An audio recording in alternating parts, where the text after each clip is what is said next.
السلام عليكم ورحمة الله تعالى وبركاته. مرحبا بكم في فيديو جديد.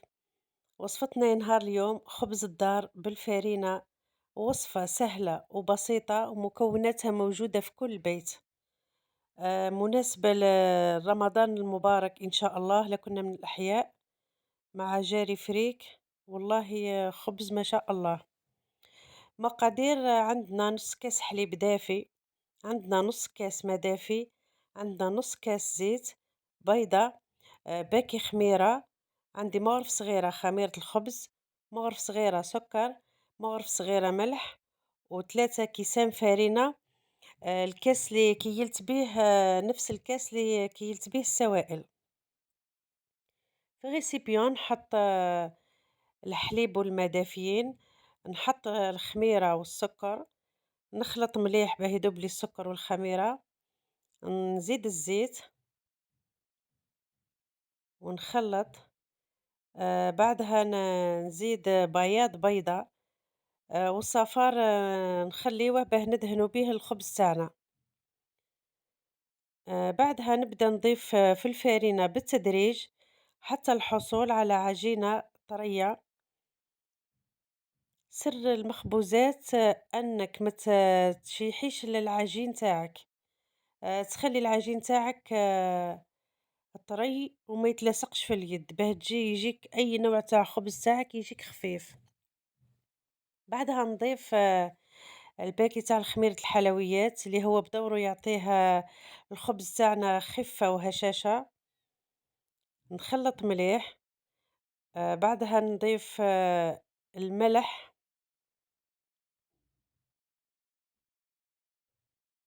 صدقوني هذا الخبز يجي خفيف ما شاء الله.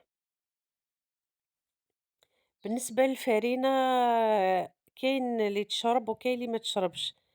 قادر أنا الكمية هذه اللي كيّلتها أنا نكمّلها، قادر ما نكمّلهاش، على حسب نوعية الفرينة. أنا استعملت في هاد الوصفة استعملت فرينة سيم.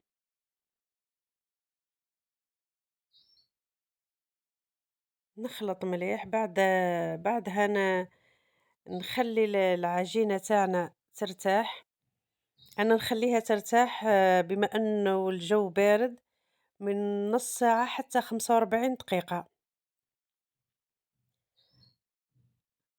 نغطيها ونخلّيها تخمر حتى يتضاعف حجمها. بعد ما تخمر ن نجيب بلاطو تاعي تاع الفرن اللي ما عندهاش بابيي كويسون، تدهنه بالزيت عادي ولا بالزبدة. نقرّص الخبزة تاعنا ونحطها في بلاطو الفرن. أنا الخبز تاعي ما نحبوش عالي بزاف، لهذا نطرح الخبزة تاعي تكون رقيقة. بالمقابل راني شعّلت الفرن تاعي على درجة حرارة 200 درجة، لأن المخبوزات تحب النار تكون قاوية.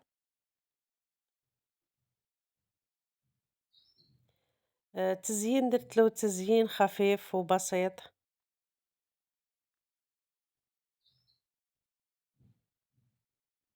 بعدها نجيب الصفار تاعي تاع البيضة اللي خليتها من قبل،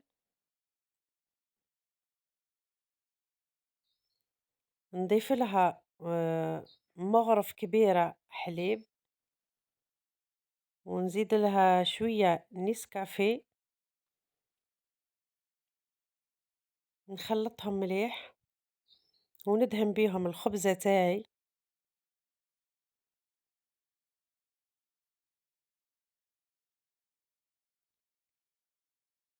وبعدها ندير لهم سانوج وججلانية.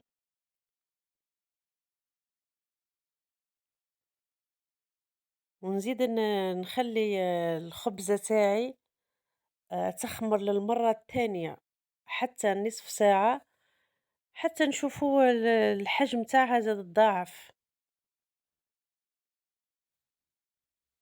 بعد ما تزيد تخمر لي الخبزة تاعي المرة الثانية، نحطها في الفرن. أنايا البلاطو تاعي خفيف يطيب لي الحاجة ليه، نديرو في الرف الأوسط، كي نشوف الجوانب تاع الخبزة تاعي حمارو، نطفّي من تحت ونزيد نشعللها من الفوق حتى تحمّر لي.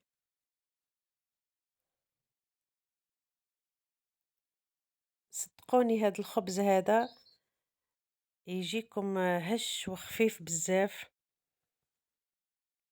ويوالم رمضان إن شاء الله. إلا عجبتكم الوصفة ما تنساوناش بالدعم وما تنساوش الاشتراك باه نزيدو نقدموا لكم المزيد والأفضل. نترككم في رعاية الله وحفظه، والسلام عليكم ورحمة الله تعالى وبركاته.